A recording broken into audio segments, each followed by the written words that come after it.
Maayong adlaw sa tanan, kumusta naman mo diha? Karon pa jud ko naka-video sa akong hitsura kay tungod lagi sa nahitabo sa akong naong. Kay didto ko sa akong gitrabahuan, nag-init ko og tubig sa rice cooker.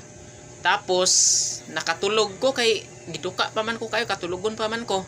Nya nakalimot ko nga ang rice cooker di nga akong giinitan og tubig diri sa akong kilid. Mao to nga paglihok nako, nabira nako ang wire sa rice cooker. Mao to nga unang talsik sa akong naong sa ininit tubig, wala pa na ako nabatsyagi. Tapos nakalimot na pud ko kay katulugon kay ko ba. Nabira na pud nako usab. Mao to nga nahurot gina og yabo ang ininit tubig sa rice cooker nga ris kong naong. Mao to nga nakabatsyag nako og sakit nga halang.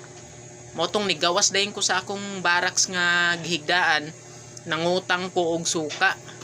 Mao to akong gihilam-usan og suka. Tapos ikaduhan akong butang Colgate o gitabangan pug ko sa mga kauban ako dito sa trabaho. Mao na nga kitang tanan magamping jud ta sa kanunay mga guys, kay dili ginato matag-an kung unsang orasa moabot na to ang disgrasya. Kinahanglan magampo pud ta sa Ginoo nga iyatang panalipdan sa kanunay.